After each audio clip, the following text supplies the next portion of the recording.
Okay, I will read out a message on behalf of the Indian Exhibition Industries Association. Good morning. Wishing you all a very happy Women's Day. On behalf of IEIA, I take this privilege to welcome you to the special webinar themed Choose to Challenge on International Women's Day. Indian Exhibition Industry Association had initiated the Women's Leadership Forum with an aim to bring an inclusive leadership across the exhibition sector in India. Fortunately, the forum is led by Sonia Parashar, CMD Nuremberg Messe and DDG IGCC and chairperson of the WLF committee of the IEIA. And Madam Nidhi Sharma, ED-IEIA, is the program coordinator for this initiative. Congratulations to both of you who have done wonderful jobs, not only today, but in the past as well. The woman has got very good representation in the Indian exhibition industry, though I've been told that they have less, but I see a lot of women representation in the exhibition industry. A few maybe on the top echelons like Sonia and Nidhi and Madam Sethi, but there are many more who are working as CEOs or maybe the office employees. And also there is a trend that is catching up in the service representation and the service providers of them. Today, we have their presence in almost all echelons of the exhibition industry, be it entrepreneurs, CEOs, MDs, director generals, and office employees.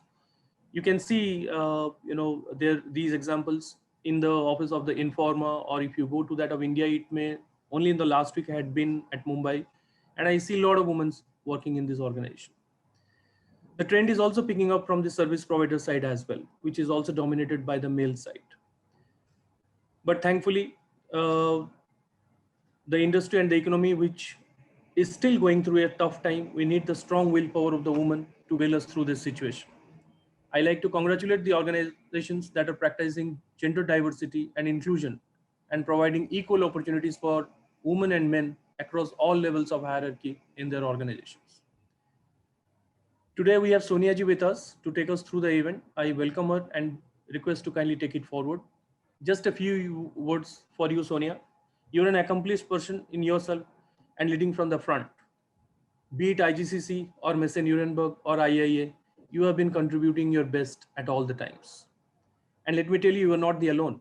There are many more such magic women that make India proud of celebrating the Indian Women's Day or the International Women's Day. Personally, I'd like to tell you that you are one person to whom I look up very highly, be it a professional friend or a trade advice, or discussing my own problematic situations with you over the phones.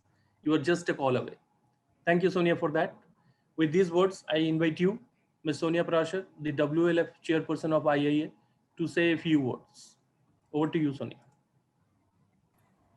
Thank you, Sudeep. Thank you very much for your kind words. Ladies and gentlemen, I don't say ladies alone because I see a lot of gentlemen on today's forum today.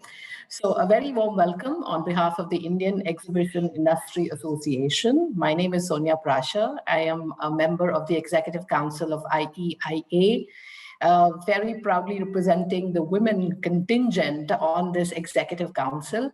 And I'm very proud to have some very, very inspiring men on this Executive Council of the association. And of course, the Indian Exhibition Industry Association is led by another very inspiring lady, Nidhi Sharma.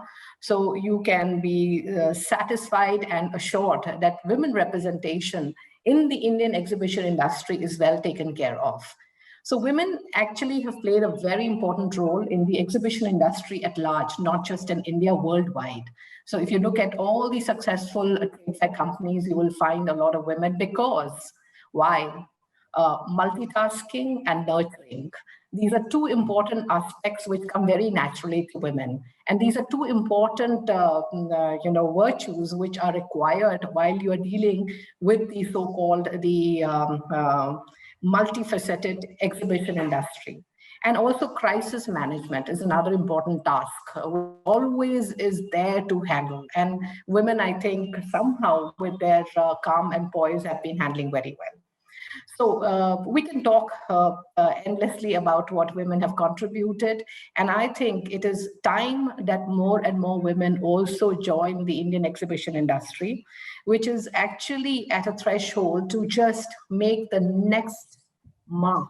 You know, we've come a long way, But we would like to set really high targets for our industry. And I think with the efforts of all men and women, especially all these inspiring men and women, I think we really can set the new benchmark. Last year was a very special year. Last year, and I would say we're still kind of in the after effects of the last year as well. And I think last year brought forth, again, as I mentioned, the multitasking virtue of the women to the fore. Because, not only they handled their office work from homes, but they also did homeschooling, they did cooking, they handled their old parents. So basically they managed a lot. So whenever I think of women during pandemic, the picture of Ma Durga comes in front of me with all those 10 hands where she was handling every aspect of life, and so did women. So I think kudos to all the women who managed this very special year in a very special way, because I think the calmness or the strength which was required much more than all the previous years was actually exhibited by all of you. There are just 2 or 3 key points which I like to make. One is we keep on talking of diversification and we keep on talking of inclusion of women in workplaces. I think no matter how comprehensive these diversity programs are, actually they will not be enough to combat the prevailing entrenched beliefs about women and leadership and women in leadership. So there is absolutely a need for systemic, social, and organizational change. Until and unless we change our mindsets, I think all these diversification programs on paper won't actually have the impact they should be having. Because women, what are they bringing on the table when they especially come on the workplaces is persuasion, of course, multitasking, empathy. Empathy is very, very important for leadership today, and that is what women are bringing on the table when they're coming to workplaces. Integrity, also participatory involvement of all their members, and also internal financial controls. Now, when I look at Mrs. Sethi, I'm sure she's controlling her company very, very well. And I think these are different strengths which women are bringing on the table when they are coming and working with men. And also, this is very important for cohesive and very well bonded teams, and especially high performance teams. It is basically as if they're stitching together various talents which are available in the company or in your organization and putting them together.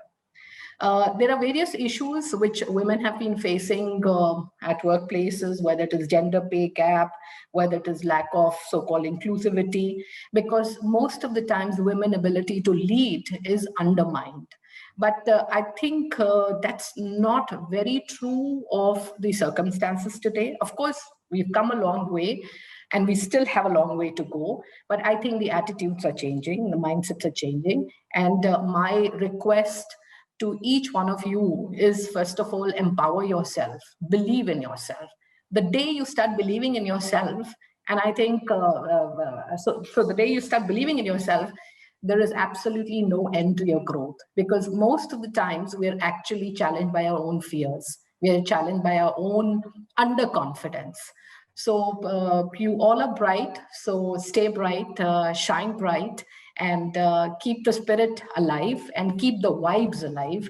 And on behalf of the Indian Exhibition Industry Association, I encourage you to enjoy this industry, because this is people's industry. And this is where nurturing, and this is where we keep on developing the products which we produce.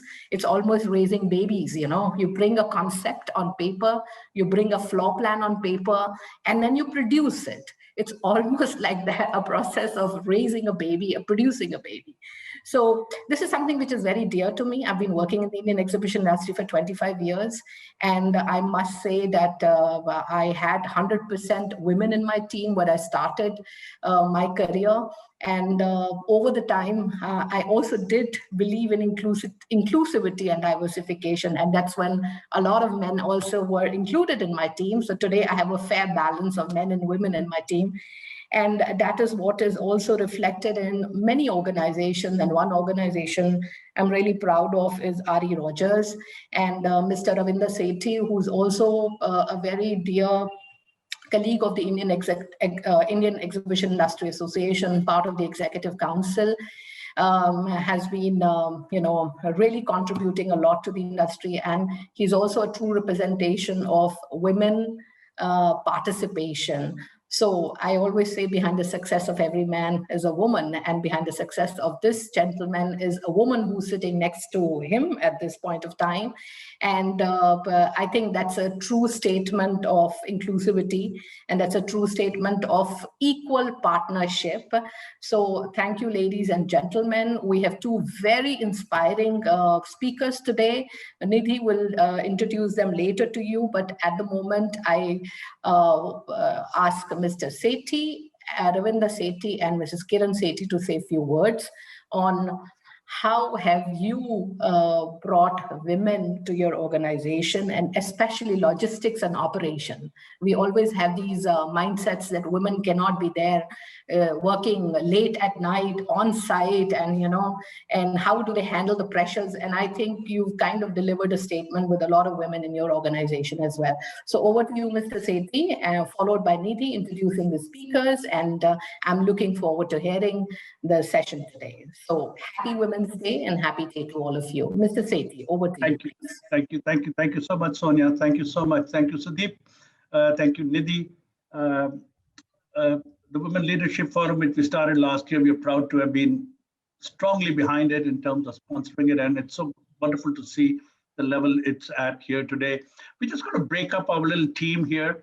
I'm going to talk a bit on the macro level of the industry, because Sudeep has very rightly welcomed us all on behalf of the Indian Exhibition Industry Association. Well, I'm still the old hand over here. I've been there I'm a founder member and have been associated with it from the beginning. Sonia, you made a very good post this morning, which is stuck in my mind. You said capability is not gender, determines leadership. I picked that up.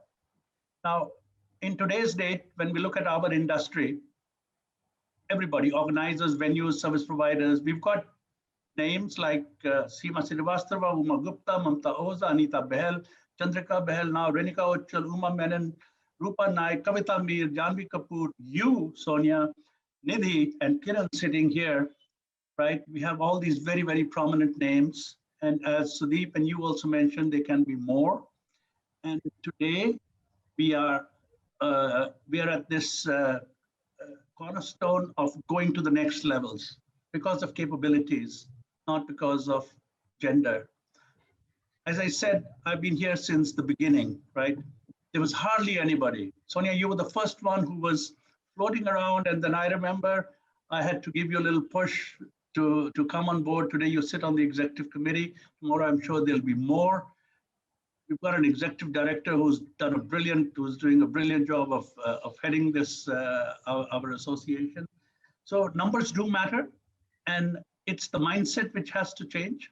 It's not just about gender equality, it is capabilities. And today, where we are in our industry, for where we were 10 years ago or 20 years ago, we're really moving forward.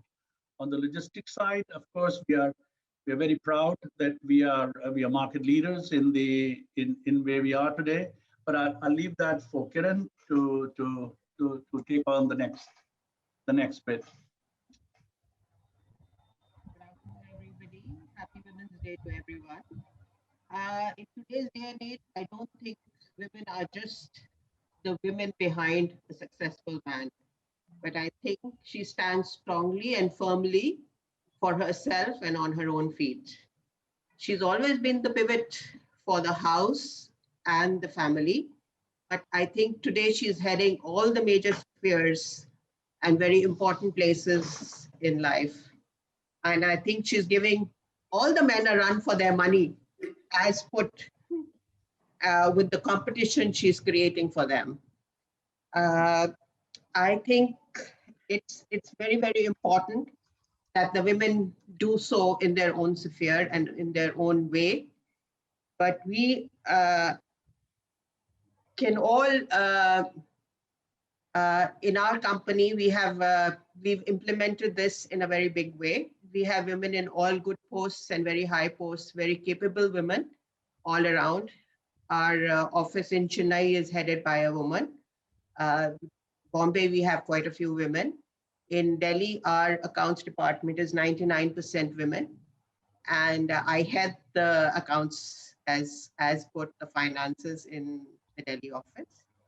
So yes, we are trying to do whatever we can for, and not just the women can't do just all that the men are doing, they do it better, but they can even do things which men cannot do, which they are not capable of doing. So yes, women are up there and will remain up there, and they are special, and they will always be special.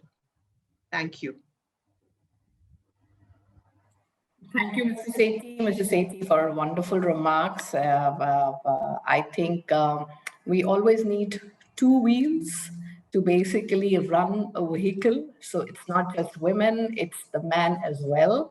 But important is the man keeps on empowering this power, because there's a huge untapped potential which we need to unleash. So over to you, Nidhi, to go forward with the program. Yeah. And so looking forward to hearing our two inspiring speakers. Yeah. Nidhi, please take over. Thank you so much. So now I take the opportunity to invite our first speaker for the session, Ms. Maushami Gupta. So Maushami is a certified coach, and she's been training a lot of corporates on, and gender diversity and inclusion have been her forte. And she's been doing wonderful sessions, and a lot in the space of women leadership, as well as like leadership as a as a topic in itself.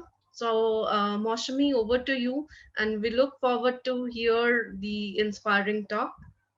Thank you for being here with us.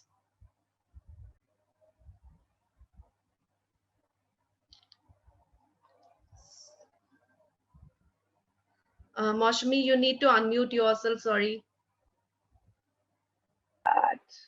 Yeah. Okay, so I'll start over again. Yeah. And I said, thank you so much, Nidhi and Sonia, for having me today, and also the rest of the executive committee. It's a real pleasure. And Nidhi, I remember we have been talking to each other for the past year, 2 years almost. Exactly. And this is how women build each other, I think, and you're a great example of that.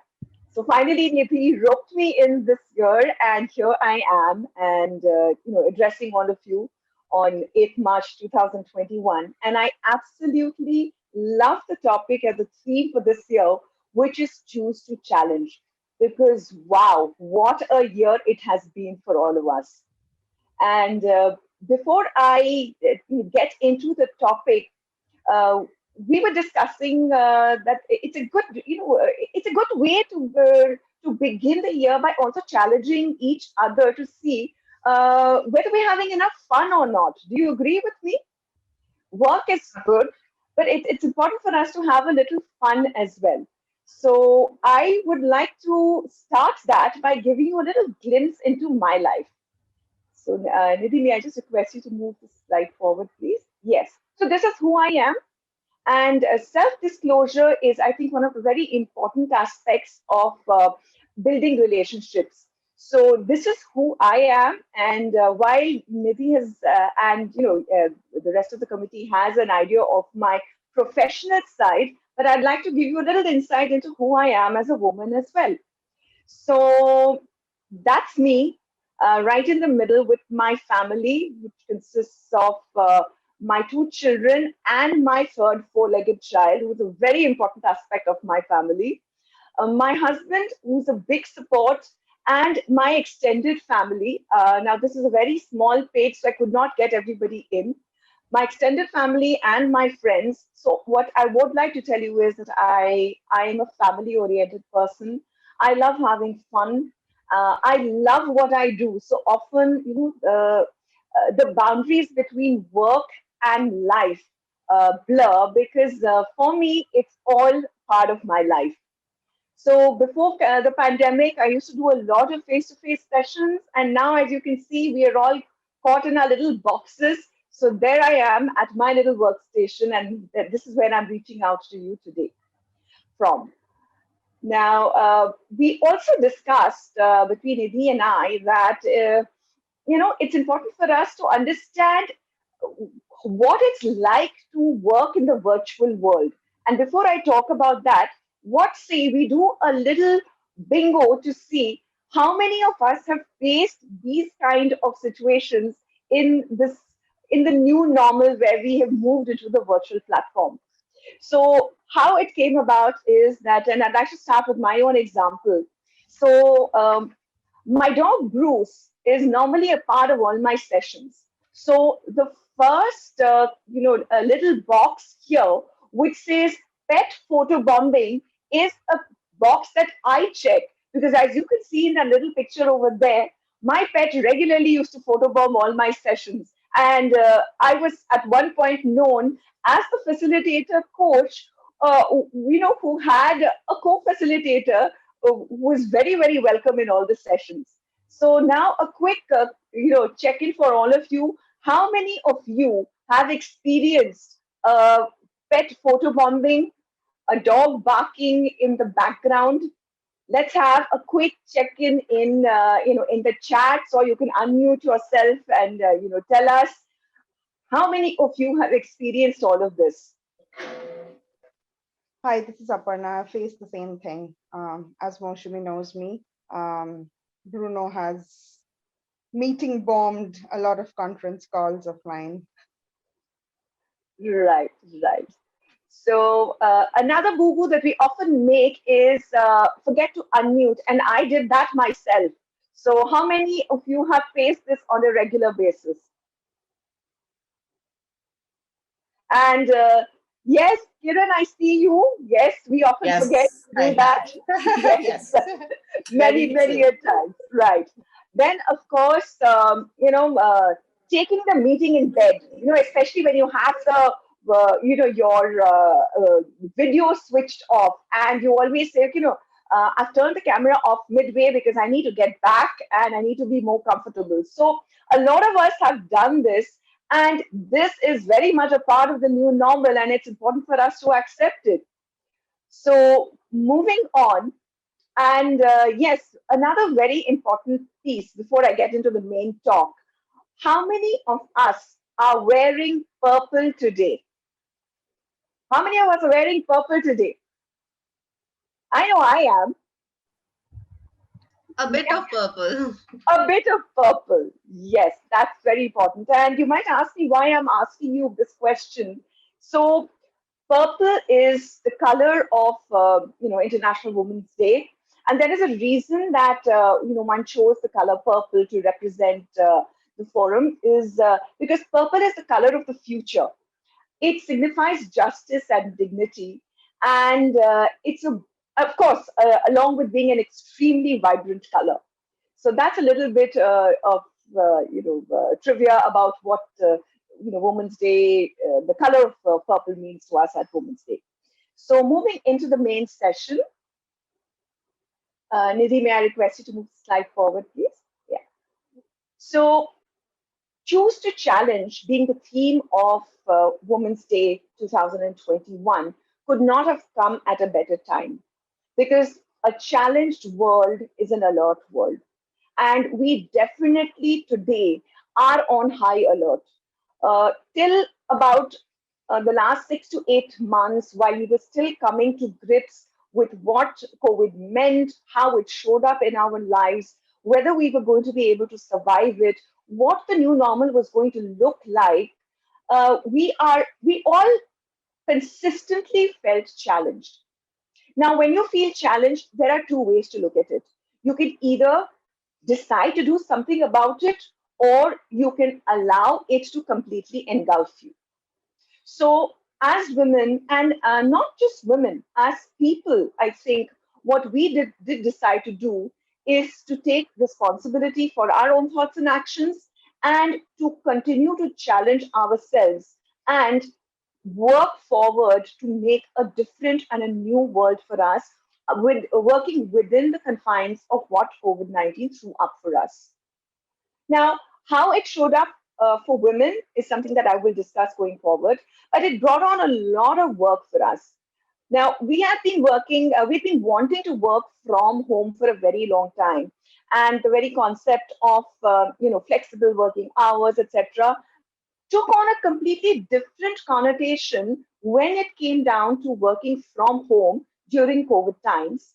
Because the challenge was not only balancing work, life, but even the lives of our children, of old parents, and the entire juggling act, which threw up a huge challenge. So, frankly speaking, did all of us, and are all of us really enjoying this entire work from home? A show of hands there, please, and a real honesty. Do we really enjoy work from home? And Ravinder ji says yes, and I see him. He does enjoy work from home. So I will ask Kiran ji, how much of the home work chores does he shoulder? And that's a conversation we'll take offline. Right. It is funny you make that remark because he is actually fond of cooking. Wonderful. So, yeah, so he does do his fair bit in the kitchen. I wouldn't say that my chef is happy with him being there because there are so many more utensils and so many more this thing. But yes, end of the day, he is a good cook and he can manage to, yeah, and he enjoys it. That's the most Amazing. important. Yeah. And I think that's what I share in common with you because, I can't see all the other hands that they've come up. But then I too am blessed, to be a woman in a family where the men enjoy to, pull their, put their shoulder with mine and pull them their responsibilities. So my husband also loves to cook. He, in fact, maintains a cleaner kitchen than I do, and so do the other men in our family. So I think we're all really, really blessed, and that is where inclusion really, really starts showing up. So diversity gets us a place at the table, but inclusion, gives us a voice, and belonging helps us to have our voices heard. So it is about women challenging ourselves each and every day in a new world where we are trying to come to terms with the new responsibilities that it brings us. And along with that, we also look to to challenge the gender biases and the inequality which continues in the world. And whether it's the old world or the new world, this still continues. And we really need to continue to challenge this. So moving on to the next slide. What does women in leadership across the globe have been impacted a little disproportionately as in concern to the men?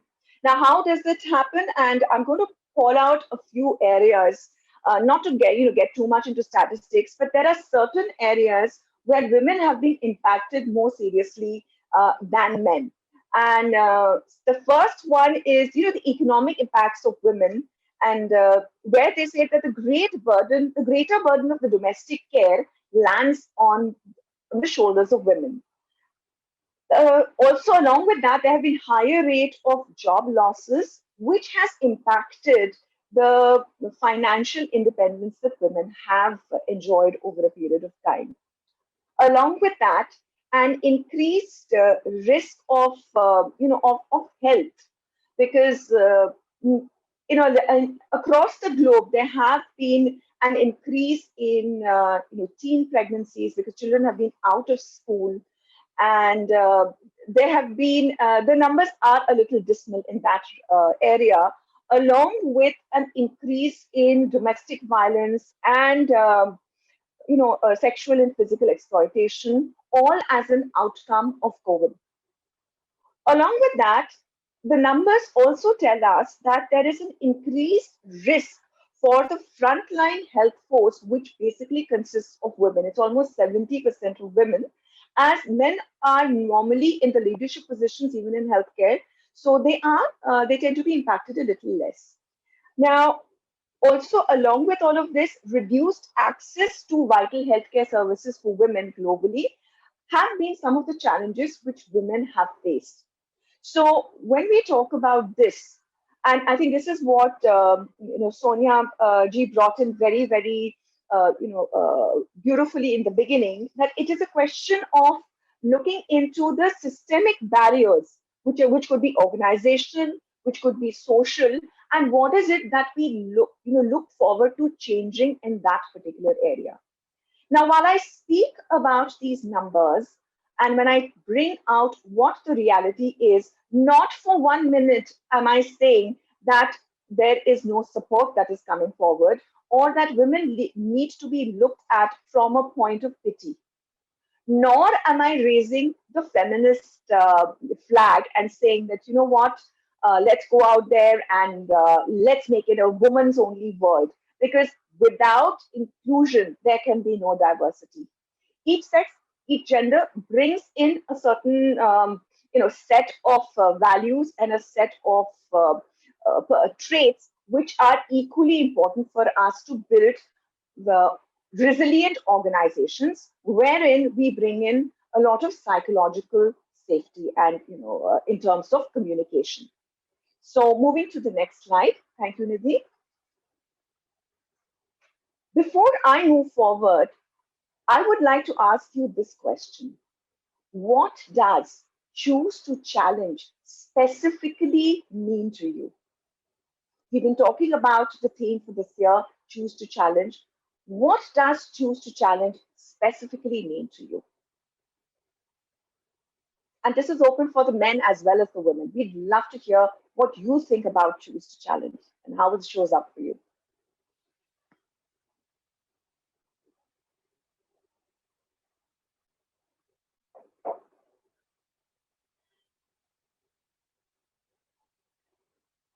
So if you're not able to share it with us right now, even in the chat, do make a note of it and to look at it as a reflective point, because it's very important for us to understand how it touches us and where it touches us. How does choose to challenge show up for us and what does it mean to us? So moving forward,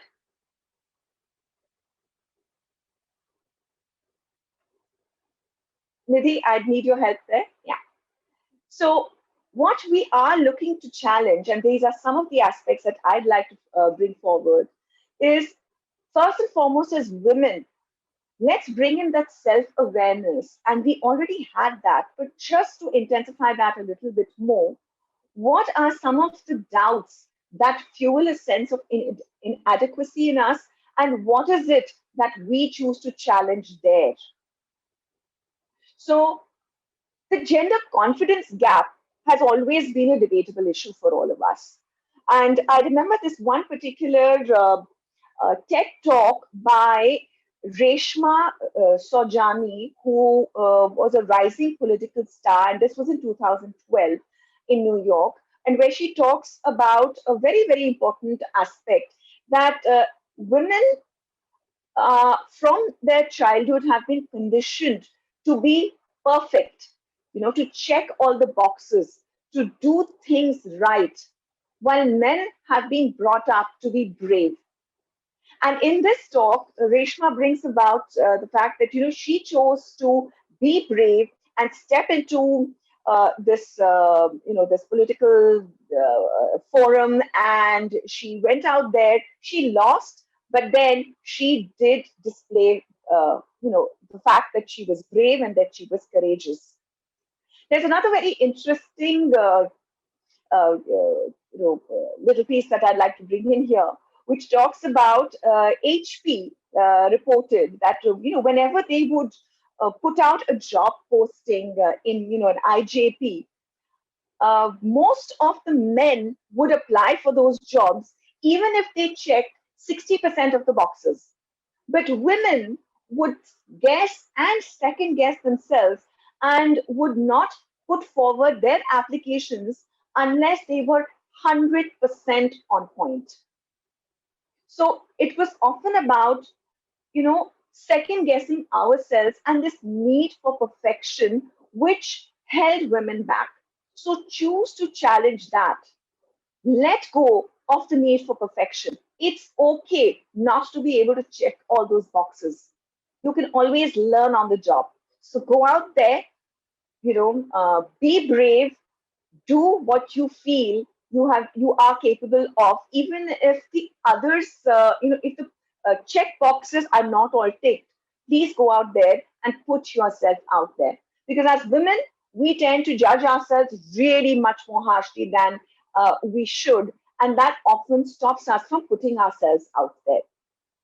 Which moves me to my next question, which talks about some of the self-limiting beliefs that we put to ourselves. So what are some of the should, must, always, never statements that we choose to hold on to, which we don't let go of in order to move to the next step? And another point of reflection over here, when we say the should, could, must, especially must to ourselves, what we are essentially doing is taking away our own choices. So do not generalize. Go out there, let go of the self-limiting beliefs and take that leap of faith. You might just surprise yourself. So when we talk about certain frameworks, the Johari window specifically talks about, the unconscious arena, unconscious quadrant, which says that unless you step out of your comfort zone, the aspects of you which are unknown to others and unknown to even self will never be realized, and you will not be able to really maximize your full potential. So go out there and challenge yourself first. The environment challenges you, but challenge yourself first. So let go of those self-limiting beliefs. So moving to the next aspect of what I wanted to talk about today is that take your power back. Women and men, and this is something which is common to all of us, we all listen to the stories that we tell ourselves. The reality could be very different from what it is perceived as by us, by our own selves. So please remember that the brain, and this is some, as neuroscience and coaching and neuroscience of leadership tells us, that there is a lot of difference between the way things are and the way we perceive it.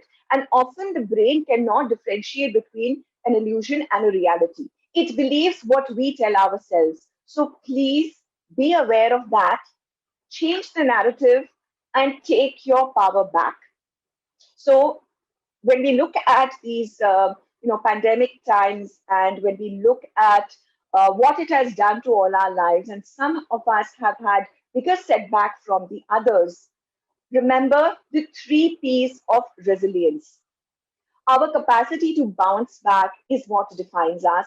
And if all of us are able to demonstrate that resilience by changing the narrative, the organizational resilience will completely, take on a different meaning. So remember, this is not personal. If something not pleasant is happening to you right now, you've lost your job, you've had to take a bit of a cut in your pay, the children are not doing as well in school as they should have because of this new environment. Parents are, unhappy. You're far away from them. Whatever the circumstances of your life might be at the moment, and it does not matter whether you're a man or a woman. Change the narrative. Remember, this is not personal. It's not just happening to you. This is not permanent. So whatever is happening in this moment, and this too shall pass.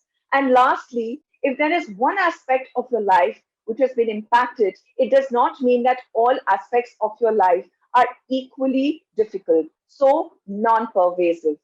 So remember the 3 P's of resilience: permanent, personal, and non-pervasive. Which brings us to, again, another challenge, which is choosing to challenge the limits and labels others put on us. Because from self-awareness comes an awareness of others, or social awareness. So here again, I'd like to take a quick look into one of my favorite reports on diversity and inclusion, which is the Catalyst report of 2015. And if you have a chance, do read the entire report, which talks about the double bind syndrome, which women often face at the workplace. And it has a very interesting, caption which says, "Damned if you do it and doomed if you don't," which talks about three of these very difficult perceptions, harsh perceptions, or syndromes that women are impacted with at the workplace, knowingly or unknowingly. The first is of extreme perceptions. So she's either perceived as too soft, or she is perceived as too hard. It's never quite right. And here is where I remember Sonia ji bringing in the some of the traits of women leaders, which specifically were empathy, compassion, which bring in a beautiful mix to the entire diversity piece.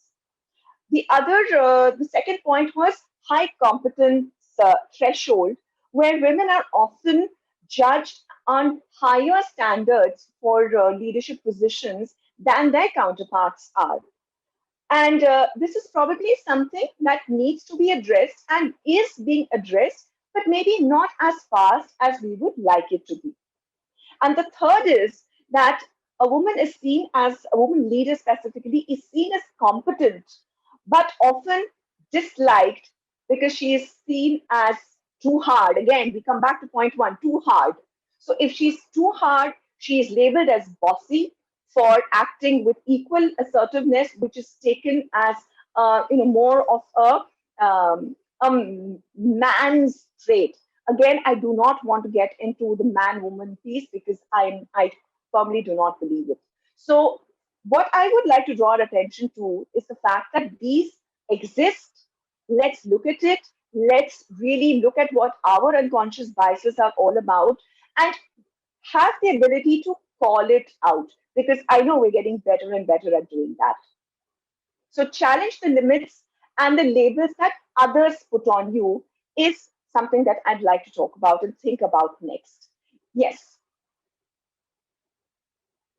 So Kamala Harris beautifully put it out there that when we dream with ambition, lead with conviction, then we start seeing ourselves in a way that we have probably not seen ourselves before. And when others also see us like that, there will initially be a little bit of a challenge there. But what is life without a challenge? So dream with ambition, lead with conviction, and see yourselves in a way that others may not, because it's just not been done yet. Not to say that it cannot be done before, but after this. Yes. Moving forward. So challenge other women to back themselves more often. So there's a beautiful phrase that I often use in my diversity and inclusion workshops that, strong women fix each other's crowns. So there is nothing holy in diminishing yourself or making yourself seen smaller than you are. So be cautious of what we call the imposter syndrome. So this is a syndrome that was brought up to the forefront by Princeton and some of the other Ivy League colleges, where when they would take in all the absolute brains and the creme de la creme of students, and what they did not know that at some point or the other, even those geniuses or those who graduated at the top of their class and made it to Princeton and to these other Ivy League colleges often felt like frauds. They did not feel comfortable in their own skin. They did not feel that they belonged there, and that caused a lot of other mental health related issues as well. So for women, and this is something we face very often, and so I'm going to share this. When Nidhi reached out to me yet again this year, uh, for a minute, that imposter syndrome did play up in my head as well. That seriously, she wants me there. I just could not believe it. And that is where I said, okay, take a step back. You're doing this to yourself. I guess all of us need that little, encouragement, acknowledgement from each other, and women more from each other. Because if we fix each other's crowns, can you imagine what a wonderful world that there will be? And not to say that the men do not fix our crowns for us too occasionally. We just choose not to see that. And that's where I go back to the first point I talked about, where I said, stop second guessing yourself. You are enough. So own your own power, challenge other women who tend to, diminish themselves, disempower themselves, be the wind beneath somebody's wings. While you rise up, pull somebody else up along with you.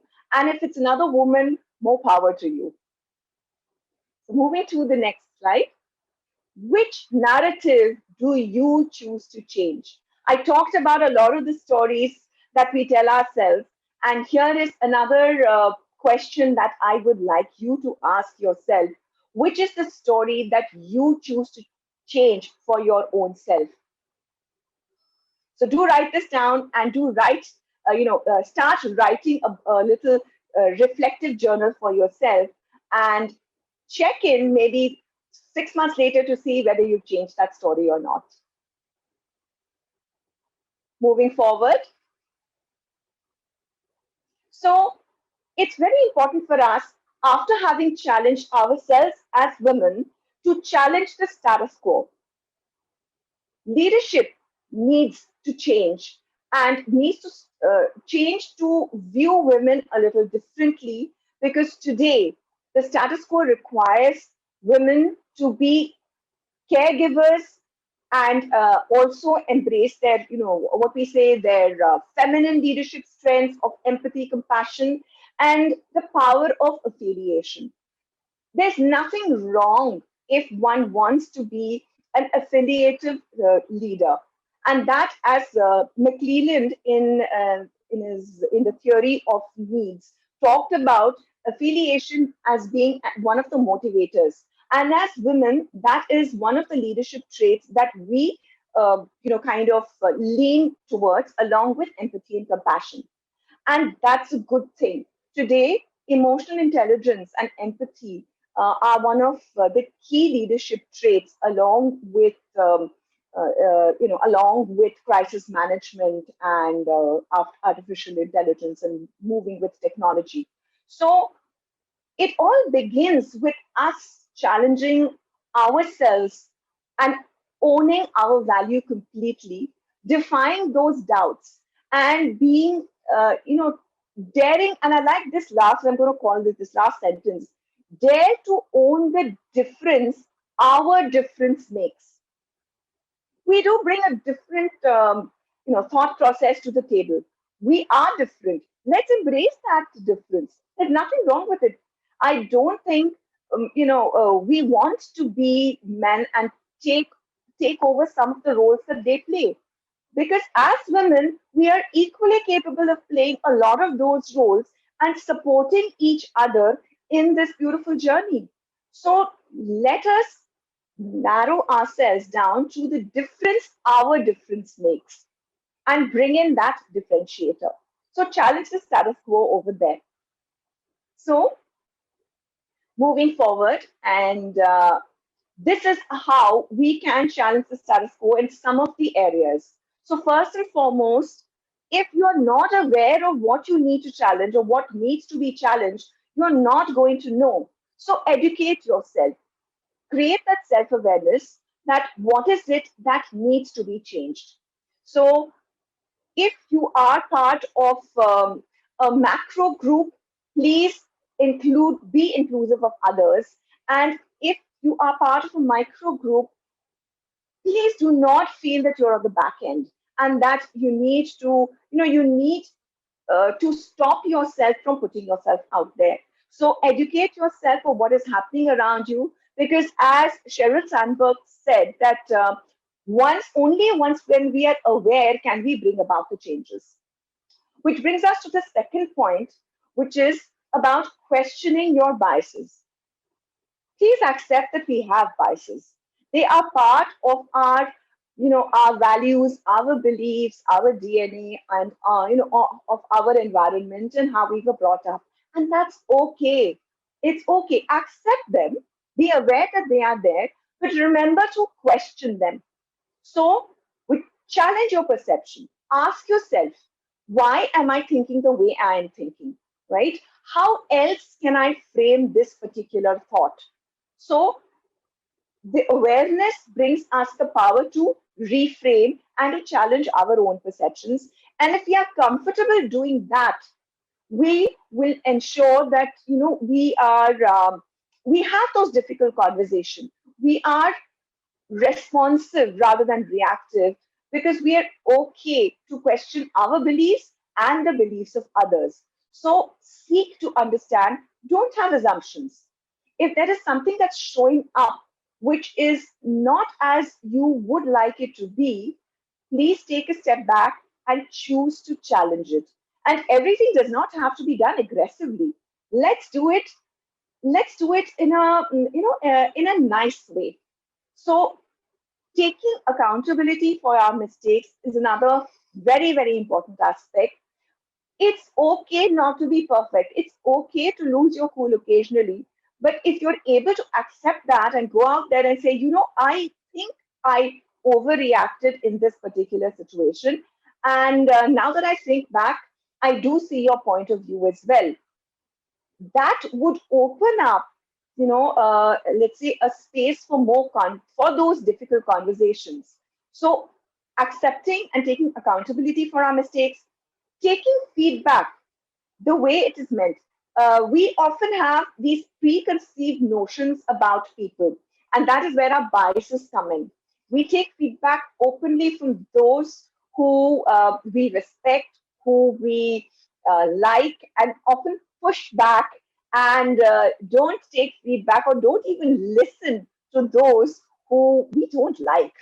And let's be very frank about it. It could even just be, the way the person dresses, and we hold it against them, and we refuse to like them, or they are very different from us, and hence that becomes a bias, and we just don't listen to what they are saying. So, educate yourself, question your biases, challenge your perceptions, don't make assumptions, have those, prepare to be uncomfortable. It's okay. You will not grow unless you allow yourself to be uncomfortable.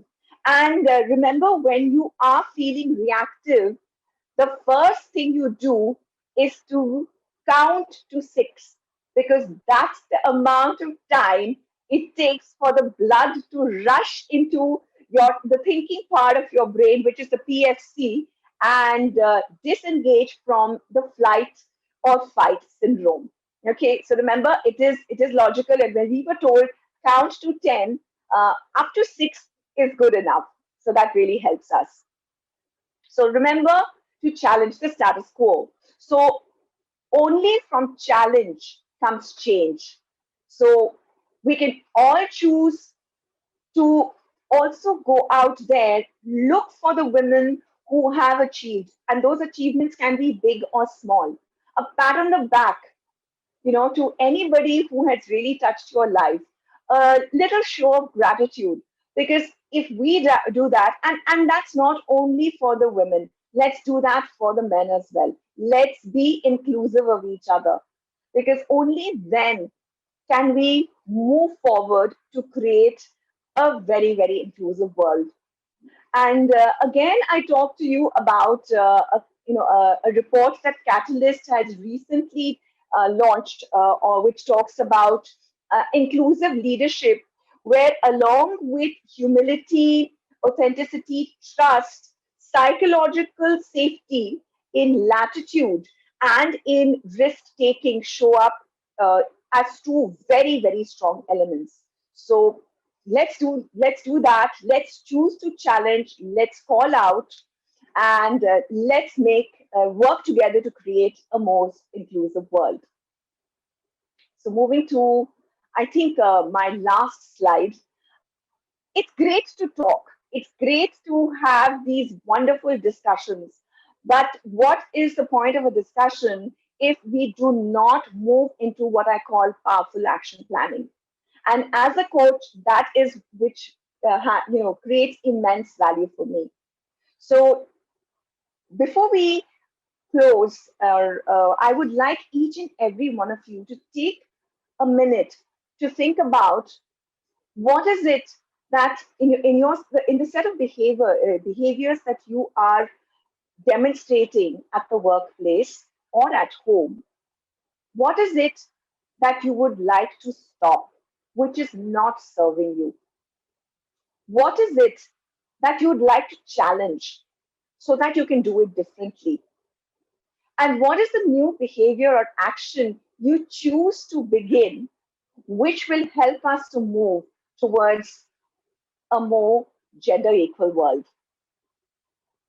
And with that, I invite you all to put your hands up and let's take a pledge. And each one of us thinking in our minds, what is it that we choose to stop, choose to challenge, and choose to move forward. Thank you very much. That's all that is from my end. Thank you, sir. Thank you very much, Moshami. I think like wonderful message and wonderful points covered very well. Brought out like what all we need to think. We need to understand and be aware of our own limitations as well as strengths, and how to be cautious about the imposter syndrome, and then a lot about all your this talk. I mean, it was giving me a lot of thoughts at the back of my mind that like we had most of the times we try to change the other people, but like I think like the better and the best thing would be that we be the change. We change ourselves for a better world. We need to change our own mindset, our own thinking, and be a little more flexible, adaptable to the world. So thank you so much. That was really wonderful. And as you rightly said, we've been talking to each other, but like have been trying to, have this opportunity. So we're really fortunate that like we today have we have you with us today, and it was wonderful. Thank you so much once again. So now I would like to invite our next speaker, Miss Anita Pankaj, who is also a certified coach, and she is an independent director, and she's been at the leadership roles across like leading corporates like Sony, Geo, and has a lot to her credit. Again, a very good friend, like she was one of our speakers at the WLF forum in Mumbai in 2019.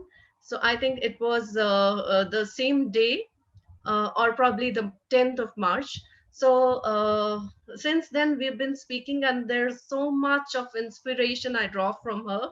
So, Anita, we welcome you to this forum and look forward to hearing all the inspirational talk again.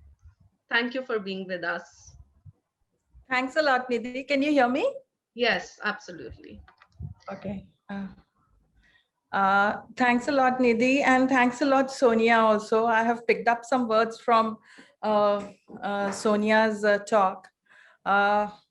Of we being multitaskers, we are good at crisis managers, we have the calmness and strength, we have the belief in, strong belief in ourselves. Some of us have, and some of us need to inculcate. Yes, I mean, I think I am an amalgamation of all of it, which, probably I have demonstrated at different points in time, me being in corporate. And once you're in corporate, things are not in your control because you are working 24/7. So the choice is to get into the job, and then the choice is all on the, the processes, the bosses, and how you choose to respond. I don't have a presentation, so we'll make this very interactive, because I think all the basics of gender and equality and inclusion, Moshami covered very well. So good, I didn't get into a presentation. It would have been a similar thing. And Nidhi, very kind of you to, address me as a leader. I call myself as a struggler, as a fighter. So I have done it throughout my life. And a bit about myself, I am an electronics engineer from NIT Bhopal, and through my different struggle points, I have gained some certification, some education, because of which I'm a certified coach also. I'm an executive MBA from Berkeley Haas also. I am a certified lead auditor in information security. And recently I did my independent director exam also. So, this is the struggle point of a woman. We don't do it when we are at the top. We do it when we are struggling, when we are pivoting from, we are struggling with a particular situation of how to move ahead. Moshimi showed a slide where, there was a ladder. So when the next step becomes difficult, you have to do something to reinvent yourself, to pivot, to get into a higher ladder. So what do we do? So, one option is to quit, but that is always the easiest option. If our child is not faring good in class 6 or 5th, do we just tell him, just, okay, बैठ जाओ घर पे, कुछ मत करो, चलेगा?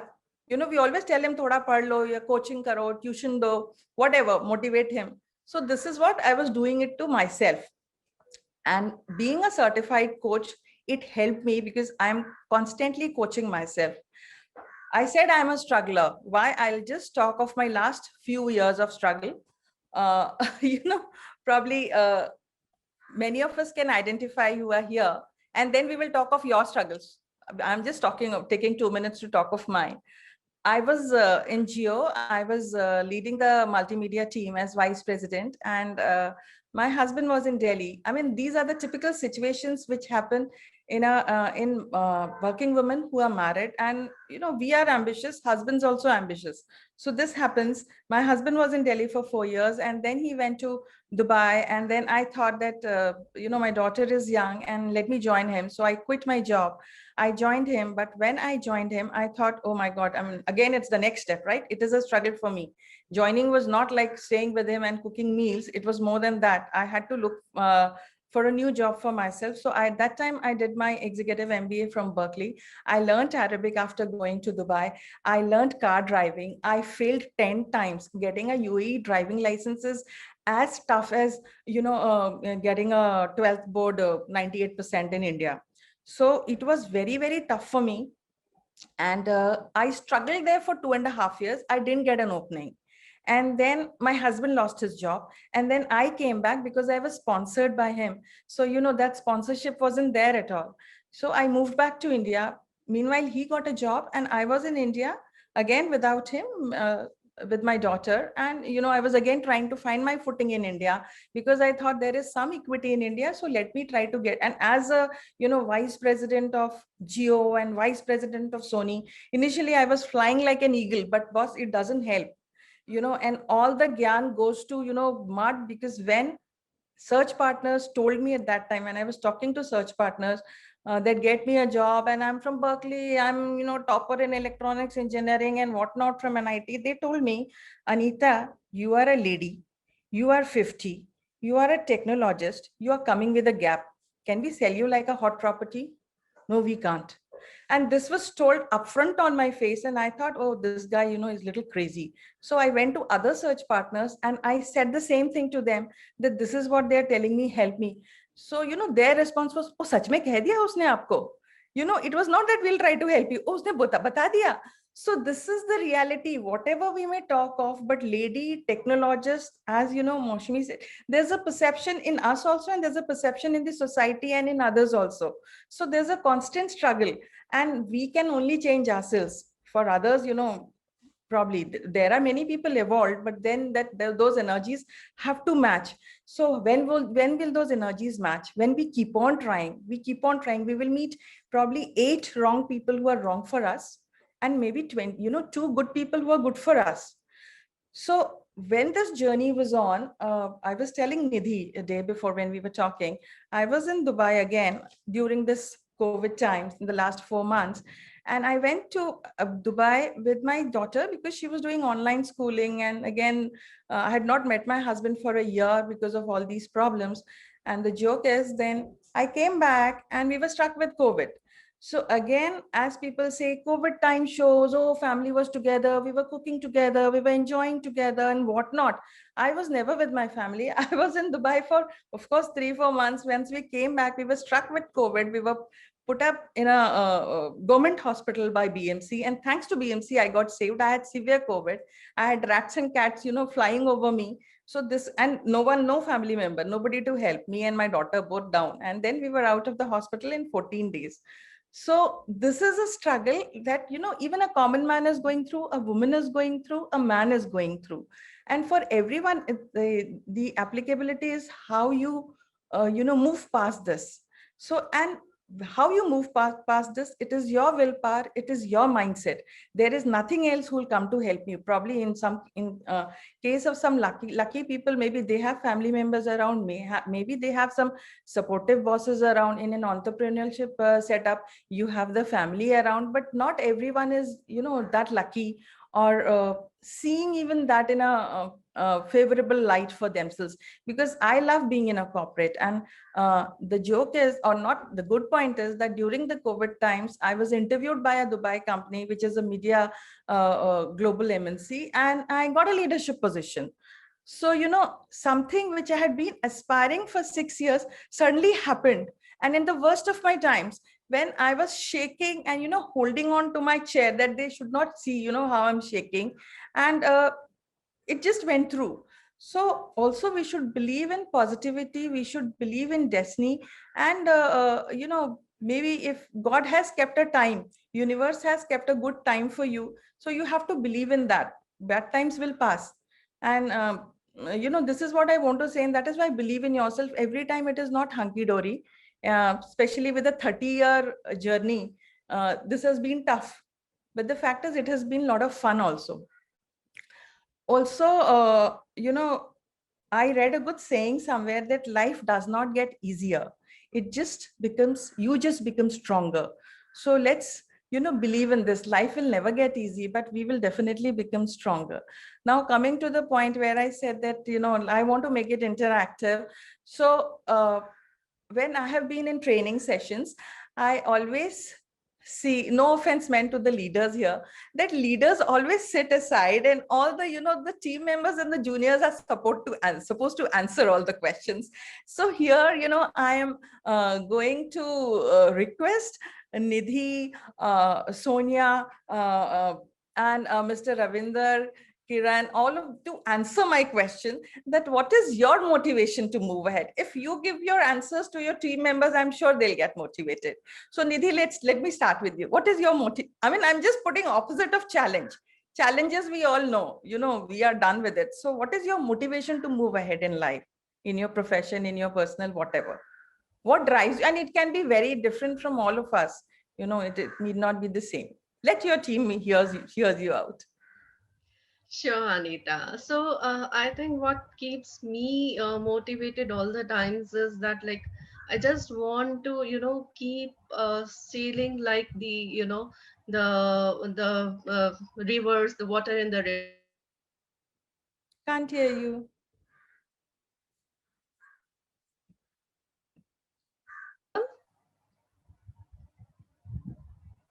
Am I audible? Now you're audible, yes. Okay.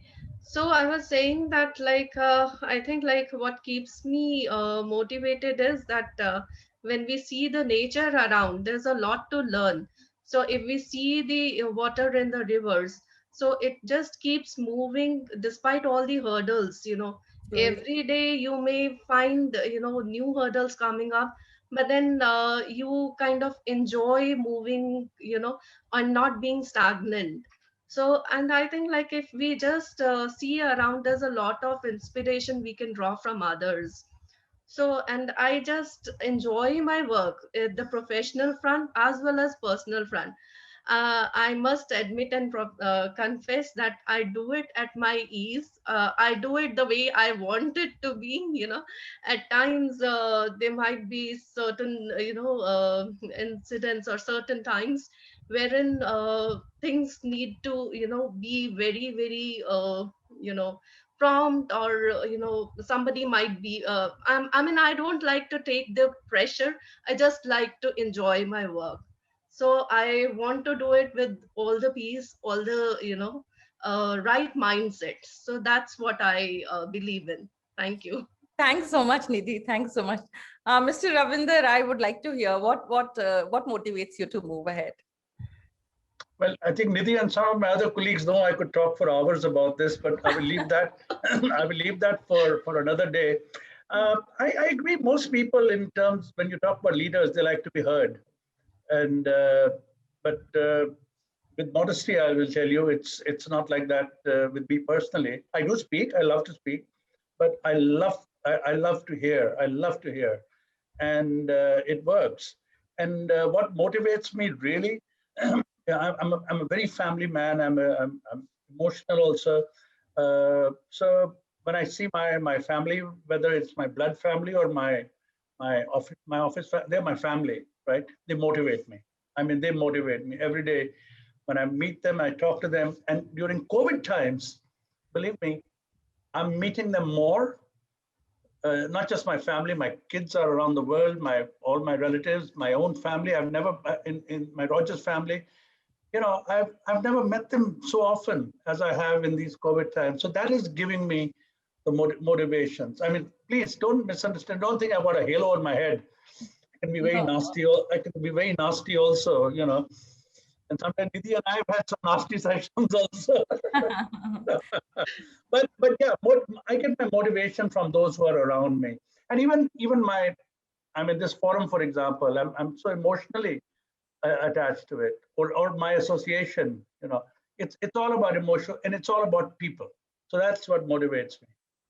See, so nice hearing you all, because your team is here. So, naturally, they will automatically start relating to you as family. It makes so much of a difference in how we when you're talking, even I'm thinking I'm part of your family. This is how we start, stringing along. That's why I wanted this time leaders to speak. I would like Sonia to Sonia. Sorry, Kiran has gone into. She's in the home, but she's in another meeting. It's fine. Somebody's come from the office. Somebody has to work. Remember, so she's the one.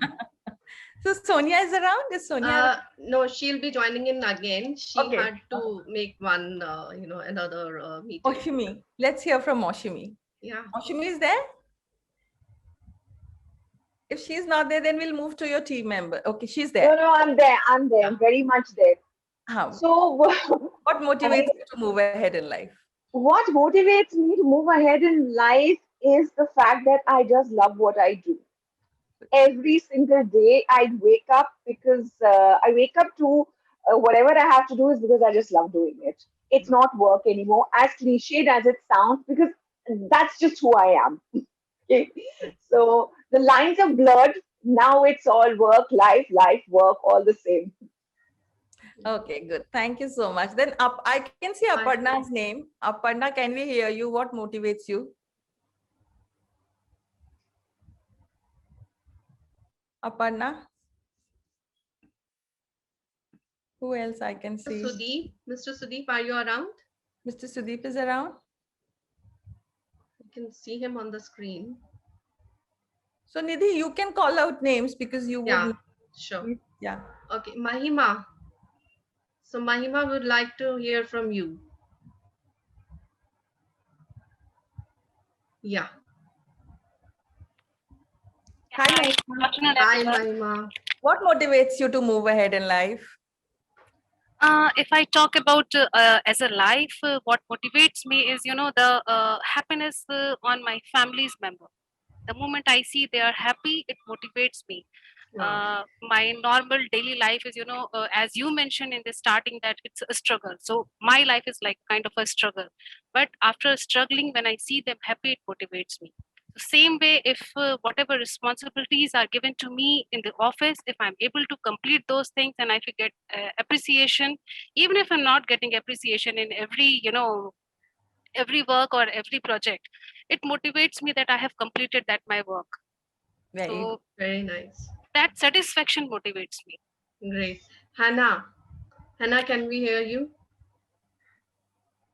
Yeah, a very good afternoon to all of you. It was a wonderful session, and what motivates me is being productive all the time in whatever we do. If I'm able to achieve the task, that motivates me. Even if I write something and that gets passed, it's like maybe thousands of people are going to read it. So that gives me a sense of accomplishment. And of course, definitely when I go back home and I see my two kids, and they ask me what have I done for the day, and I tell them just maybe one or two things, and then my elder daughter feels proud. So that motivates me to show her the way, and to show her, earlier Maushmi had said about the Reshma, and I've heard her speak. She said brave, Yes. not perfect. So that motivates me. Even if I fail, it doesn't matter. To move forward, try again, and then the result just doesn't matter. It's just about the journey. So that motivates me to live life to the fullest every moment.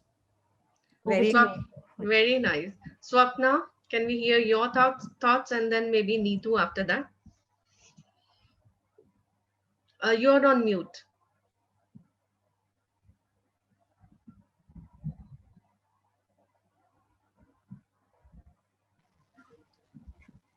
Hi all, happy Women's Day. Happy Women's Day. Yeah, so what thing motivate me is like first thing is my good office colleagues and my family.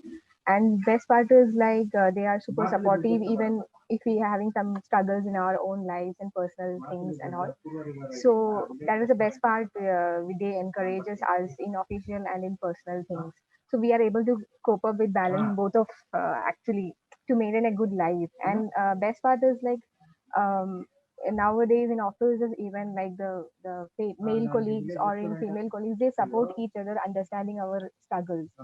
See, we all works in exhibition and we have lots of struggles in on-site events. So sometimes the acceptance of our society is more important here in our industry. So nowadays we see most of the females are coming up in exhibition industry and most of the major leaders. So I feel like it's societies and the culture is changing. So yes, we feel motivated out of this. See, you all are the leaders and we see a lot of encouragement from that. So I feel yes, these all are the good factors which keep our young generation be motivated as a good leaders. Good. Yeah. So can we have Swapna now? Swapna, you were trying to speak earlier. Yeah. Please unmute yourself. Yeah. Hi.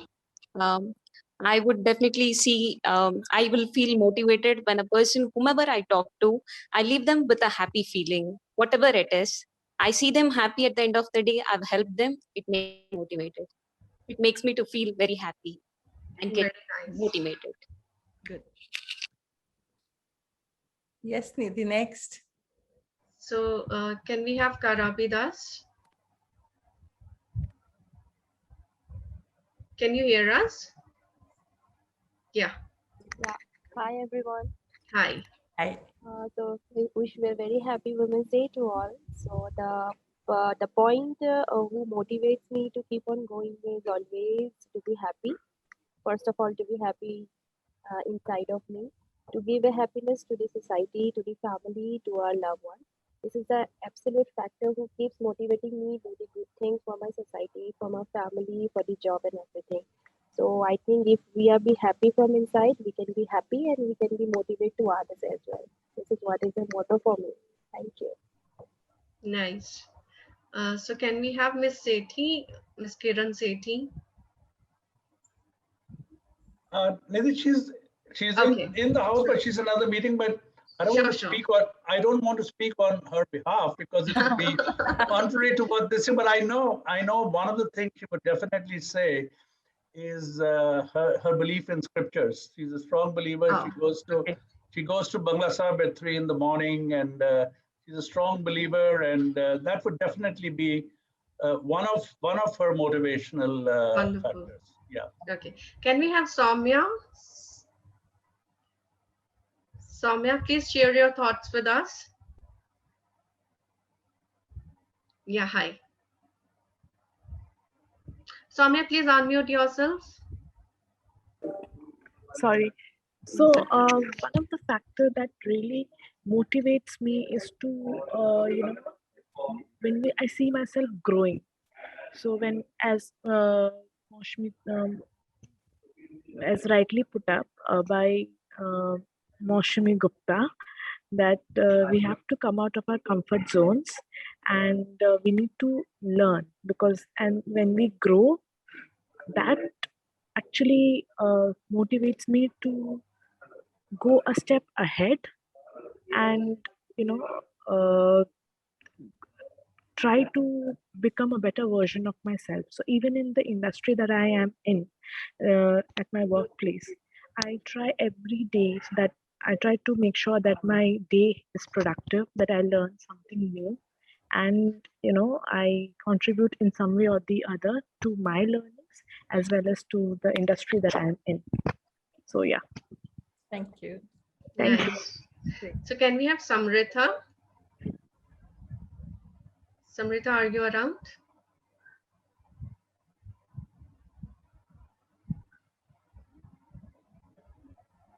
Yes, Amrita. So what keeps you motivated? So what keeps me motivating is that the fact that there's a lot more learn in this world, like both at the workplace and in life in general. I am a person who loves to learn new things. So learning new things and making myself better is the motivating factor for me. Thank you. Very good. So I would now like to request Priya. Hello everyone, happy Women's Day. Am I audible? Yes, you are.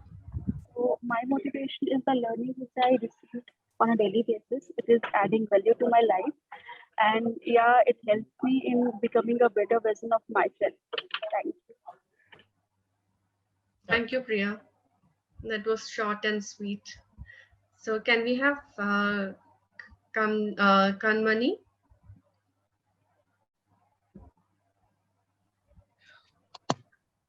Okay, Aparna. Acha, sorry. Yeah, hi, happy Women's Day, everyone. Yeah, what keeps me motivated is that all the small accomplishments we do in a day, like even if we put up a schedule for a day and if we achieve each and every one of it, that's one of the biggest motivating factor that works for me. Thank you. Thank you. So we left with Aparna. I again check if Mr. Sudeep is around. Okay. Left out there. Soumya's done. Soumya. Okay, I think that's all. So Anita, over to you. Okay, so thank you so much. Speaking of challenges, sometimes pull us down. And speaking of motivations, always bring glow to our faces, because that is what we actually are. So why not, let's glow up every day. So I feel that every day morning, first thing when you get up and you feel, oh my God, this problem has, befallen. So that time I think we should remember this, whatever, you have said, what motivates us for the day, or what motivates us for this year, or what motivates us for, whether in the family, job, whichever space you are, it will be very, and apologies, because this is a very, very personal question, and still I wanted to put it in a public forum, and apologies to the leaders, because you as leaders, we inspire our juniors. So I was always dying to know what motivates my boss. So probably, मैंने यहाँ पे थोड़ा बदला निकाला, because there I could never make out what motivates my boss. You always want to know, why is he doing what he is doing? So nice. Thank you so much. And I think we don't have time, right? We are done. It was 1:30. Yeah. So, please, let's remember what, at least personally, in my last few months, I have been through so much roller coaster that every day I was asking this question: what is my motivation? So probably this was uppermost on my mind. So let's all remember. Otherwise, as I said before, life does not get easier, but we have to keep on becoming stronger. And this strength comes from our motivation. So we have to know It could be money, it could be kids, it could be family, it could be job, it could be the kicks you get out of everyday achievements, it could be friend circle in the job, it could be, you know, some like we have seen Chak De India. There were two very good hockey players. So one wanted to show her boyfriend that she can be better than what he believed him to be. Another one wanted to be, you know, the best player because she was coming from a Haryana background. So, and it was so realistic. So, you know, it can be anything. Maybe, you know, we can't speak about so many things. I belong to a family of 3 daughters. So my parents had always heard, "Aapki to teen hi betiyan hai na, inki shaadi kaise karoge?" That was the only, you know, thing that they must be hearing. So I have a lot of motivations, not only, you know, to make others happy, but at least to make my parents proud, who must have always felt they are not there anymore, but I still draw inspiration, who must have always felt कि 3 बेटियां शादी कैसे करेंगी, वो तो वही सुनते हैं, you know, they never heard anything good about us. We were toppers, that is another thing, but then you know, the general thing is आप क्या करोगे 3 लड़कियां लेके, आपका बुढ़ापा कैसे जाएगा? So this is the society we stay in. So let's change ourselves, you know, let's not depend on our brothers, on our fathers, on blah blah blah. We have to take that responsibility to manage ourselves, manage our families. What motivates men? Of course, Mr. Ravinder said it is his family, but in the initial stages, it is generally the money you have to earn.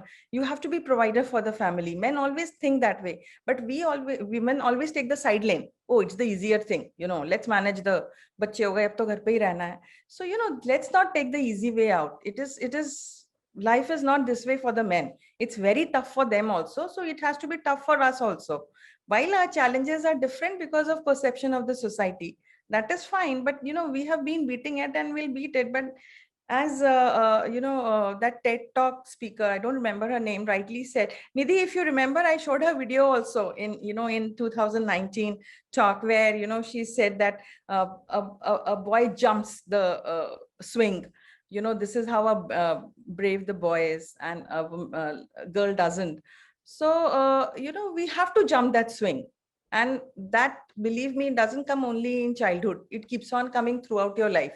So let's keep on jumping the swing and see where we land. The risk is, you know, higher the risk, higher the return. So let's take that risk. You know, why not? Let's not stop us. That is just I want to say here. Absolutely wonderful. Before I thank you, we have Mr. Anna Mitra. So, Okay. Mr. Anna Mitra, I've been seeing like you've been trying to, you know, log in and then you were logged out. So we would like to hear your thoughts also. What keeps you motivated, as we were, you know, hearing to everyone? Yeah. Yeah, the biggest motivation is the industry itself. It's not boring. It's not, in my office also, there are a lot of departments. The most interesting department I work is exhibition and sports events. And it's never a dull day, I must say. We handle all kind of consignment and excellent team. So my biggest motivation is obviously the product and the team. Wonderful. Okay. Absolutely. I mean, it's an amazing industry. We all love being part of it. That's very well said. Yeah. Okay. Thank you so much, Anita. That was, I mean, as always, it's always a pleasure hearing you and drawing all the inspiration. I think like you have done the magic, like you have, you know, made everyone to speak about their own motivations. So it was really, really wonderful. And Moshmi, you also did a fabulous job, you know, very well articulated points. I would like to request Mr. Sethi again to say a few words, maybe the closing words. Thank you, Nidhi. Well, you know, maybe I am the most appropriate to do these closing words. Anita, 3 daughters, huh? Right. Well, let me tell you, I've got 3 sisters, 3 sister-in-laws, 2 daughters, 4 granddaughters, 1 wife.